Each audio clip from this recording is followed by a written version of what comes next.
Ngayong araw ay tatalakayin natin kung ano ang dalawang uri ng komunikasyon. Ang komunikasyong Verbal na komunikasyon at di-verbal na komunikasyon. at tatalakayin din natin ang kanilang iba't ibang anyo. Halina't samahan kami. Tara!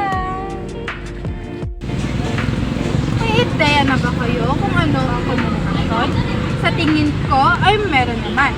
Ngunit ipapaliwanag ko pa rin sa inyo kung ano nga ba talaga ang komunikasyon.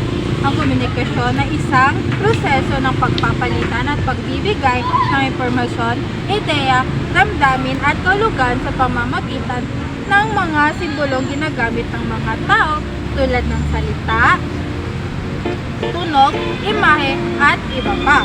At ang komunikasyon ay isang mahalagang sangkap sa pag-uugnayan at pagkakaunawaan sa pamamagitan ng mga individual, grupo o samahan.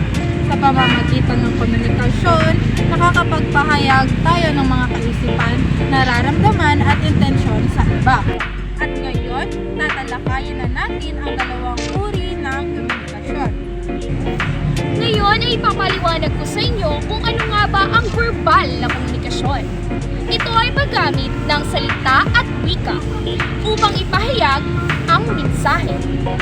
Halimbawa nito ay ang pag-uusap ng mga tao, pagsasalita sa harap ng grupo, pagsulat ng liham, at iba pa.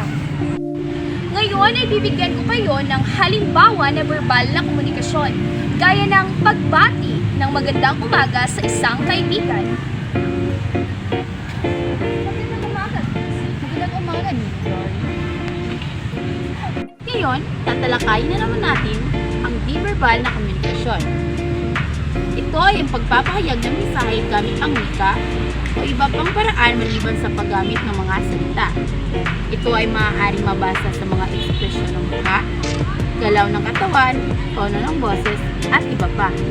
Ito ang halimbawa ng di-verbal na komunikasyon, ang pagngiti at paggalaw ng mga kilay bilang tanda ng pagsang-ayon o di pagsang-ayon. Ang pagpukaw ng mga pansin gamit ang kumpas o galaw ng kamay. Ang pagtango o pag-iling ng ulo bilang indikasyon ng pag-unawa o hindi pag-unawa. Leah, aalis na ako.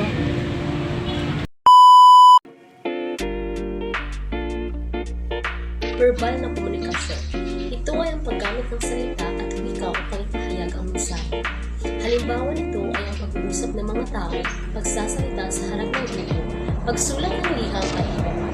Halimbawa, ang pagbati ng magandang umaga sa isang kaibigan, ang pagsagot ng oo o hindi sa mga tanong ng guro sa klase, ang pagkwento sa isang tao sa pamamagitan ng pagsasalita.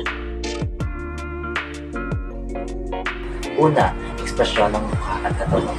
Paggamit ng mga ekspresyon sa mukha, kilos ng katawan at galaw ng mga kamay upang mapahayag ng damdamin o salubin. Pangalawa, tingin, paggamit ng mata upang ipahiwatig ang kaisipan o emosyon. Pangatlo, hugis kulay, paggamit ng iba't ibang hugis ng kamay upang ang mga mensahe o kaisipan. Pang-apat, galaw ng mata, paggamit ng mga galaw ng mga mata upang mapahiwatig iba't ibang kahulugan o pagkaunawa ng isang tao. Panglima, galaw at aksyon. Paggamit ng aksyon at kilos upang mapahayag ng mensahe o implikasyon.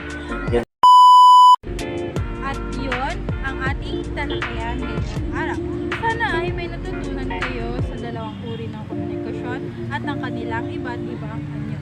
At sa huli, Maraming salamat. Thank you!